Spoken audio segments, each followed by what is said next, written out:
Drone Fiber Optic Drones គឺជាបច្ចេកវិទ្យាថ្មីមួយដែលកំពុងទទួលបានការចាប់អារម្មណ៍យ៉ាងខ្លាំងជាពិសេសនៅក្នុងវិស័យយោធានិងការហោះហើរ FPV First Person View ភាពខុសប្លែកគ្នាសំខាន់រវាង drone នេះនិង drone ធម្មតាគឺ drone ធម្មតាប្រើប្រាស់រលកវិទ្យុ Radio Frequency ដើម្បីបញ្ជានិងបញ្ជូនរូបភាពចំណែកឯ drone នេះប្រើខ្សែ Fiber Optic Cable ដ៏តូចឆ្មារមួយដើម្បីភ្ជាប់ទំនាក់ទំនងរវាង drone និងឧបករណ៍បញ្ជាខាងក្រោមនេះជាការរៀបរាប់លម្អិតអំពីបច្ចេកវិទ្យានេះ 1. គោលការណ៍ដំណើរការ Working Mechanism ដុំខ្សែនៅលើ drone មានបំពាក់នូវដុំខ្សែ Fiber Optic ដ៏តូចមួយជាធម្មតាមានប្រវែងពី5ទៅ20គីឡូម៉ែត្រការរីខ្សែនៅពេល drone ហោះចេញទៅខ្សែនឹងរីចេញពីដុំនោះបន្តិចម្ដងដូចជាសរសៃអំបោះដោយមិនមានការទាញតឹងពេកទេដើម្បីកុំឲ្យប៉ះពាល់ដល់ល្បឿនឬលំនឹងរបស់ drone ការបញ្ជូនទិន្នន័យសញ្ញាបញ្ជា Control Signals និងរូបភាព Video Feed ត្រូវបានបញ្ជូនតាមរយៈពន្លឺក្នុងសរសៃ Fiber ដែលមានល្បឿនលឿនបំផុត 2. ចំណុចខ្លាំងនិងអត្ថប្រយោជន៍ Advantages នេះគឺជាមូលហេតុចម្បងដែលបច្ចេកវិទ្យានេះត្រូវបានគេយកមកប្រើប្រាស់ 1. มันអាចកាត់ផ្តាច់ដោយប្រព័ន្ធ Jammer Immune to Electronic Warfare Drone ធម្មតាអាចត្រូវគេប្រើកំភ្លើងបាញ់រលកសញ្ញា Jammer ដើម្បីផ្តាច់ការបញ្ជាប៉ុន្តែសម្រាប់ Drone Fiber គឺមិនប្រើរលកវិទ្យុទេដូច្នេះប្រព័ន្ធ Jammer មិនអាចធ្វើអ្វីវាបានឡើយ 2. រូបភាពច្បាស់ឥតប្រអប់ High Quality Videoដោយសារប្រើខ្សែ Fiber ការបញ្ជូនរូបភាពមានគុណភាពខ្ពស់ខ្លាំងមិនរអាក់រអួលឬបែករូបភាពដោយសេវា Radio វាអនុញ្ញាតឲ្យអ្នកបញ្ជាមើលឃើញគោលដៅច្បាស់ទោះបីជានៅទីតាំងដែលមានឧបសគ្គច្រើនក៏ដោយ 3. រកទីតាំងអ្នកបញ្ជាមិនឃើញ Undetectable Drone ធម្មតាបញ្ចេញរលកសញ្ញាវិទ្យុដែលធ្វើឲ្យសត្រូវអាចចាប់ដឹងទីតាំងរបស់អ្នកបញ្ជា Drone បានប៉ុន្តែ Drone Fiber មិនបញ្ចេញរលកសញ្ញាអ្វីទាំងអស់Radio Silence ធ្វើឲ្យមានសុវត្ថិភាពខ្ពស់ដល់អ្នកបញ្ជា 4. มันមានភាពយឺតយ៉ាវ Zero Latency ការបញ្ជាមានភាពរហ័សទាន់ចិត្តបំផុតមិនមានការយឺតយ៉ាវដោយការប្រើរលកធាតុអាកាស 5. ចំណុចខ្សោយនិងដែនកំណត់ Disadvantages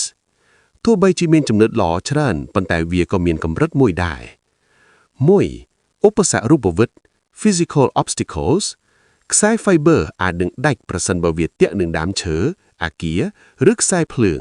ដូច្នេះវាទាមទារឲ្យមានផ្លូវហោះហើរដែលស្រឡះឬមានការប្រុងប្រយ័ត្នខ្ពស់មួយ 2. ចម្ងាយកំណត់ Range Limit Drone អាចហោះបានត្រឹមតែប្រវែងខ្សែដែលវាផ្ទុកទៅតែប៉ុណ្ណោះឧទាហរណ៍10គីឡូម៉ែត្រខុសពី Drone វិទ្យុដែលអាចពង្រីកសេវាបានឆ្ងាយជាងនេះទៀត 3. มันអាចហោះត្រឡប់ក្រោយវិញ One Way Trip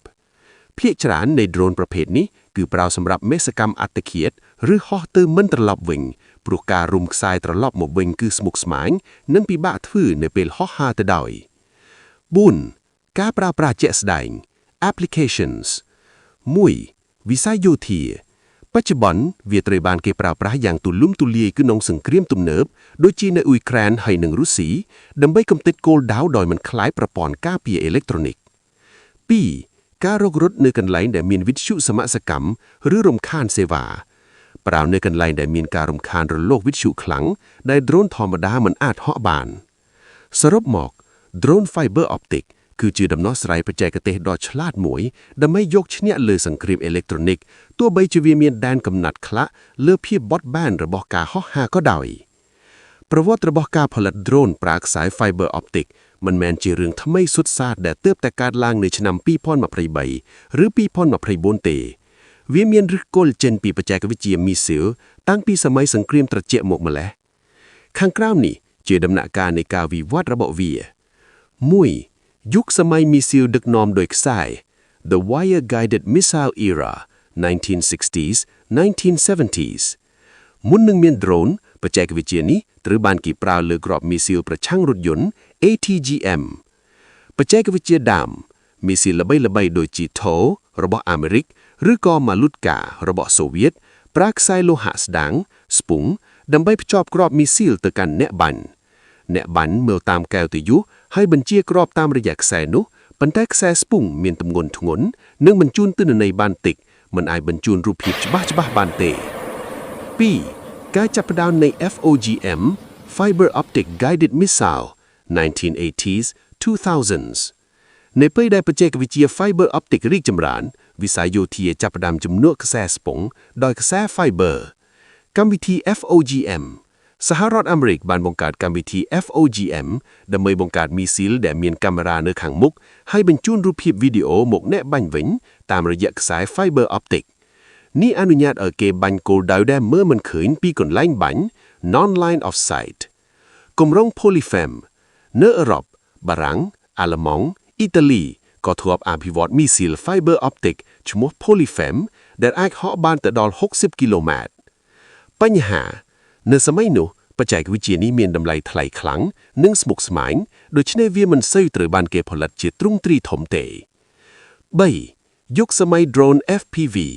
The Modern Era 2022 បច្ចុប្បន្ននេះគឺជាដំណាក់កាលដែលបច្ចេកវិទ្យានេះត្រូវបានកែច្នៃពីមីស៊ីលធំៗមកជា Drone តូចៗការវិវត្តនេះកើតឡើងដោយសារតម្រូវការជាក់ស្ដែងក្នុងសង្គ្រាមអ៊ុយក្រែនហើយនិងរុស្ស៊ីដើមហេតុនៅឆ្នាំ2023ប្រព័ន្ធកាត់ផ្តាច់សេវា EW របស់ភាគីទាំងពីរខ្លាំងឡើងខ្លាំងធ្វើឲ្យ drone ប្រាយរលកវិទ្យុធម្មតាហោះមិនដល់គោលដៅការច្នៃប្រឌិត Innovation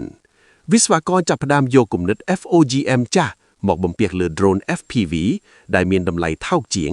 ជំនួសការប្រើមីស៊ីលតម្លៃ